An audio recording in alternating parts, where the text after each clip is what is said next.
Okay, so I'm going to guide you through the steps you need to follow to receive SSTV pictures on a Raspberry Pi. Okay, so start with a clean install of the Raspberry Pi OS, and just bear in mind that these instructions should work on other variants of Debian, such as Ubuntu or Linux Mint or things like that. Make sure you're connected to the internet. I've connected through a cable, either join Wi-Fi or use an Ethernet cable. And the first thing we're going to do is we're going to go here and we're going to open up a terminal window. I'm going to change the font size to 20, just so this is just for the video, just so that people watching can easily see what's happening. And then the first thing we're going to do is update the package list. So sudo apt-get update.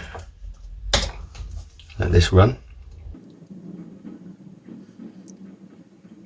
Okay, and now we're going to install the prerequisite software that we need to decode the pictures. So sudo apt-get install, and then we need SSTV, which is the decoder program, and we need some audio routing software called Pulse Audio, and we also need the Pulse Audio volume control, which is PAVU control. Okay. And then you just say yes. And that's going to install everything.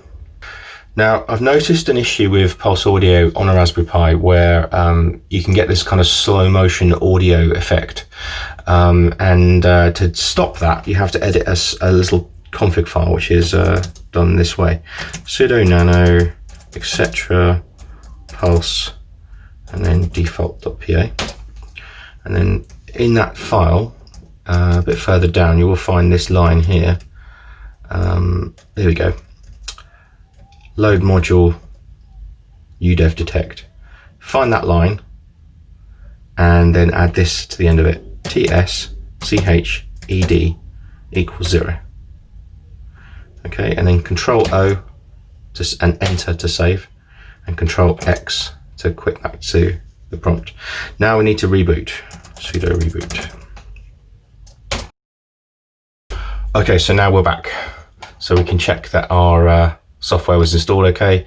So under internet, you should have SSTV, and under sound and video, you should have Pulse Audio volume control. Okay, good. So first we're going to run SSTV. And we can maximize it. Okay. So first thing we're going to do is go to options and just check the configuration is right. Go to sound, and then you should find that audio interface is set to Pulse Audio, and the input and output are both set to Pulse Audio playback through Pulse Audio sound server. And then sound input should be from sound card and sound output to sound card. Okay. So now we need to configure the audio routing. So I'm just going to run Chrome and just get it to make some sound. So firstly let's just search for some SSTV audio. SSTV test audio PD120, which is the mode, and SoundCloud. Let's try that. Okay, so there's some SSTV test audio. Now you may find that nothing happens here. You can't hear anything at the moment, and maybe that can't hear it. Oh, it can hear it. Yeah. Okay. So what I need to do is, because I'm using the audio jack on my Raspberry Pi, I need to run Pulse Audio volume control, and just open this up a little bit. And you'll see that the playback is on this built-in analog mono. If you want that to be on the headphone jack, you need to change this to the second option, and then that should then play. There we go. Now, if you've done that, if you're using the analog audio jack on recording, you also have to come and tell SSTV to also use that device. Okay. Now we can try and decode that picture. This is basically a test recording of 120 seconds of SSTV test audio, which will decode into this picture over here. Okay, so I'm just going to go back here, stop that, start that. Let's just check the settings are all right as well. So use viz, auto slant, signals, normal, and I'll change the save if complete to 10%. Okay, and I'm going to go back to here and reload this page.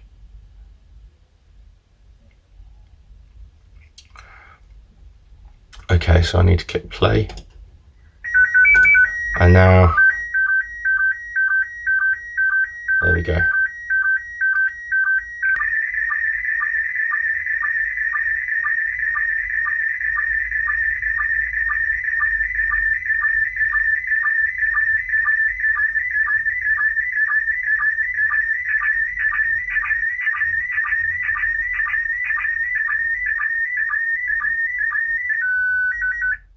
There we go. That's 2 minutes of SSTV audio decoded into this picture. So if you go to gallery, you'll see that all the received pictures will sort of build up in here as you receive them. So that's basically it. That's if you can get this working, then you're ready to receive pictures via WebSDR as well. So because that's basically audio coming from a website, right?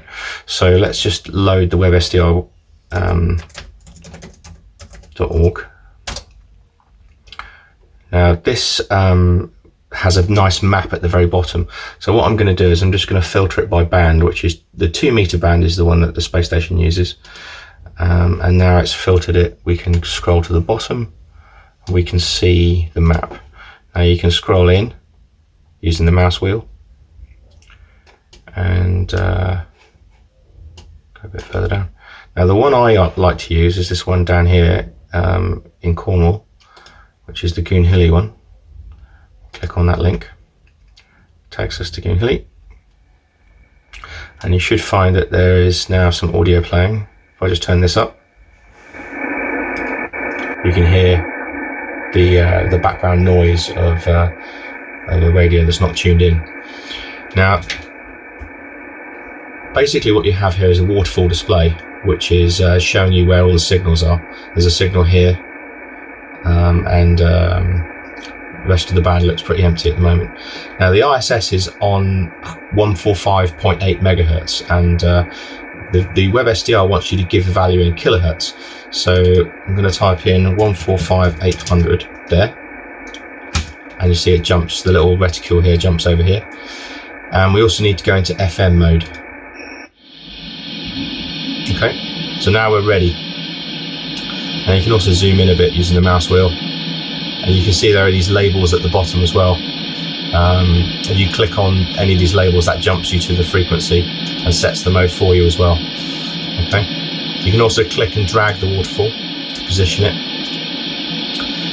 Now, if you're on a Raspberry Pi like 2 or above, you should be okay with this activity. I wouldn't recommend it on a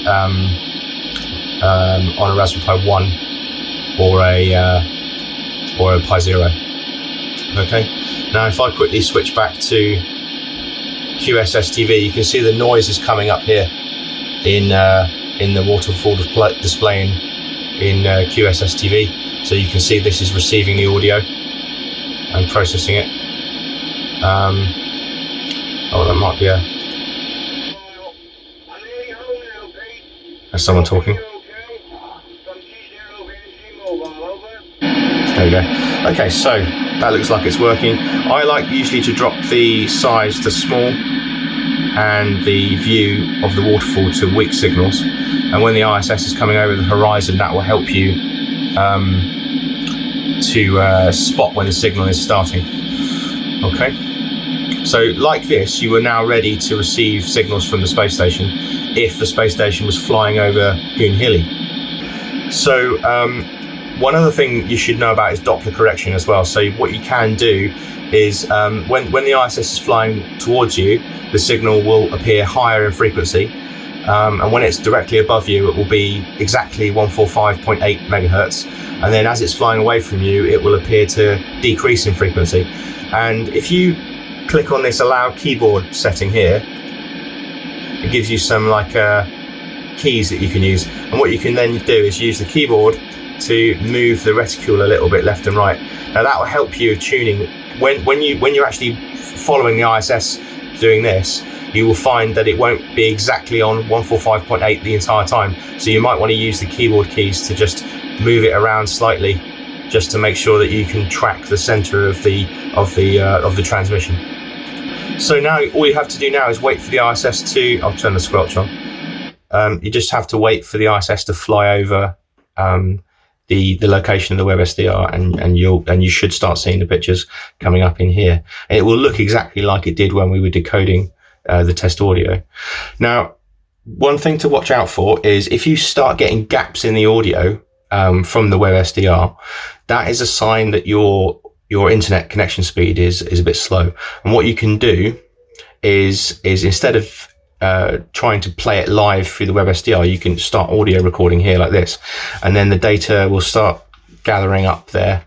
You can start recording, wait for the ISS to pass, and then hit stop, and then you can hit the download button, and that will then download a WAV file, which you can then play back in something like VLC, and then the picture should come out better, if you see what I mean. If you're getting gaps in the audio, you'll find that the picture starts going a bit crazy and starts slanting and things like that. So that's a way to get around that if you've got a bit of a slow internet connection. So other things for you to check.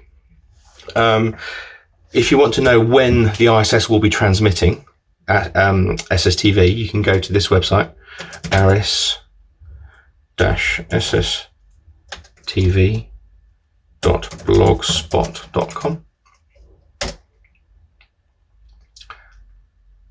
And then you'll find posts here that they sort of descend in date. So the latest are at the top, informing everyone on the internet when the ISS will be transmitting. And they usually have like something like this where they say that, you know, the setup time and then the shutdown time sort of thing. Okay. And then obviously you can also check for the times when the ISS will be passing over by using heavensabove.com, which was explained previously by Alberto. Okay, so basically that's it. That's all you need to know. Once the ISS is above Goonhilly and transmitting, you should be able to start seeing the pictures coming up in QSSTV. So all the best and good luck.